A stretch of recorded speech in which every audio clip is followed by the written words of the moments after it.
Binti anayekadiriwa kuwa na umri wa takriban miaka 20 ambaye hadi sasa hajafahamika jina lake wala makazi yake amekutwa ameuawa na watu wasiojulikana kisha mwili wake kutupwa katika shimo la choo katika shule ya msingi Lutozo iliyopo katika mji mdogo wa Katoro wilayani na mkoani Geita, ambapo akizungumzia kuhusiana na tukio hilo mwalimu mkuu wa shule ya msingi Lutozo Simon Frederick Joseph amesema kuwa tukio hilo limegundulika Machi 2 mwaka huu majira saa 1 asubuhi. Amesema alipokea taarifa kutoka kwa wanafunzi wa darasa la 5 waliokuwa wakifanya usafi katika eneo la vyoo vya shule ambapo walibaini mfuniko wa shimo la choo ukiwa umeondolewa na walipochungulia waliona kitu kikielea ndani. Ameongeza kuwa mara moja walitoa taarifa kwa afisa elimu wa kata na afisa mtendaji wa kata, mwenyekiti wa kitongoji pamoja na jeshi la polisi kwa ajili ya hatua za awali za uchunguzi. Hata hivyo, baada ya jeshi la polisi kufika na mwili kutolewa na uchunguzi wa awali kufanyika, haikuwezekana kumtambua marehemu kutokana na hali aliyokuwa nayo. Mashuhuda wa tukio hilo wameeleza kusikitishwa na tukio hilo wakisema ni la kinyama lisilokubalika katika jamii,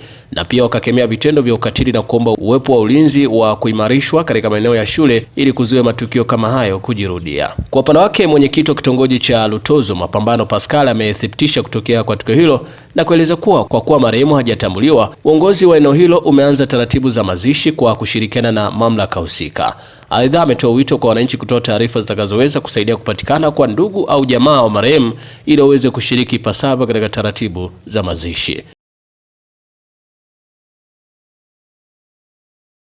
Kwa jina naitwa Amida Idi Shabani, ni mwenyekiti wa shule ya msingi Lutozo palipopatikana katika hili tukio. Mimi nimeamka asubuhi, nilikuwa kwenye biashara zangu za ujasiriamali, napika vitumbua. Kwenye mida ya saa 1:20 mwalimu mkuu akanipigia simu kwa mwenyekiti, kuna tukio hapa katika shule yetu ya msingi Lutozo. Baadaye nimefika kweli kwenye tukio. Kweli tukakuta kwenye hilo shimo kulikuwa na mifuko miwili, na maana kama vile mtu kavikwa, mfuko wa kwanza na wa pili ukashonwa. Ni mwanamke, ni binti, lakini naona kama kwenye umri labda miaka 20, kwa vile uwezo ukamkisia, lakini sio kusema kama ni mtu mzima kama mimi hivi, hapana.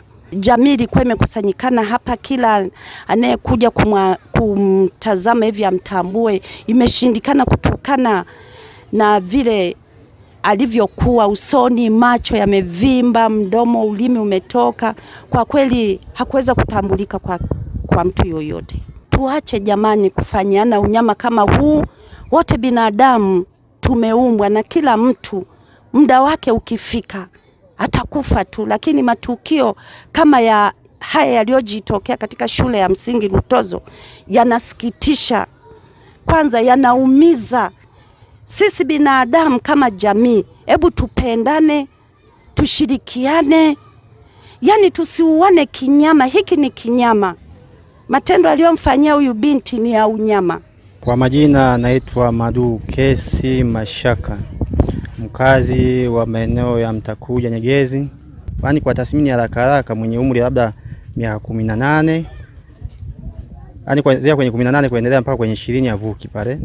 Alikuwa amevaa tu kuanzia kiunoni kwenda juu, huku alikuwa utupu. Ina maana hata ile sura yake kidogo, macho alikuwa ametobolewa. Ina maana kumtambua zaidi ni ngumu. Labda kidogo alikuwa amevaa, alikuwa na kigauni ambacho kilikuwa kimekunjwa kwa juu. Halafu alikuwa amesuka. Umeona? Labda kila shule hapa ingelikuwa na walinzi, ingelikuwa ni vyema zaidi, tungepunguza matukio kama haya. Maana mtu kama huyu hawezi akatolewa mbali kuletwa kama mazingira kama haya kuja kudumbukizwa hapa. Umeona? Tofauti na mtu yule ambaye anayetambua mazingira haya na kuwa anaelewa zaidi. Kwa majina naitwa Mwalimu Frederick Simon Joseph, mwalimu mkuu shule ya msingi Lutozo, kata Katoro, halmashauri ya Geita.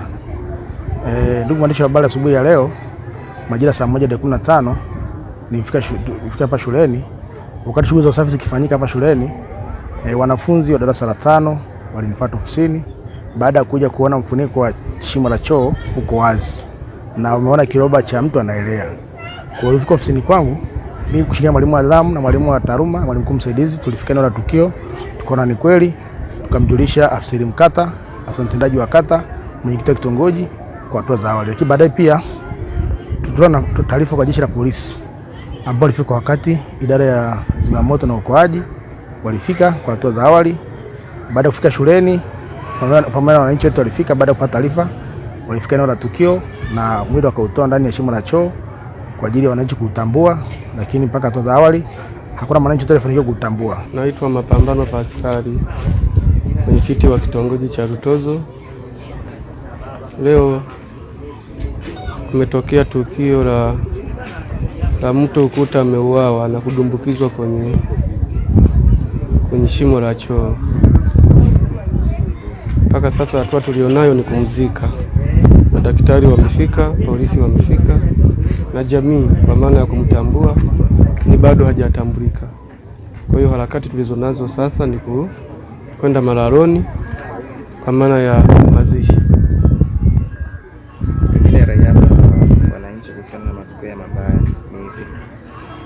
Rai yangu kwa wananchi na kwa niaba pia ya wananchi, tuendelee kushirikiana kwenye majukumu haya ya kupeleleza, ya kutoa matangazo. Kama kuna mtu amepotelewa na ndugu, afike kwenye ofisi zetu ama kituo cha polisi kwa mawasiliano zaidi, kwa sababu hata hivyo hatuna taarifa na mtu aliyepotea. Lakini tunatoa wito tuendelee kushirikiana kwenye matangazo, kupashana habari, na tutafanya hivyo pia kwenye mikutano yetu ya hadhara. Kumekuwa na tabia za watu wanafika kwenye mtaa, hawaji kujiandikisha kwenye daftari la mkaazi. Nategemea pia kufanya mikutano kabambe ya ulinzi na usalama, ikiwa ni pamoja na operation kufahamiana.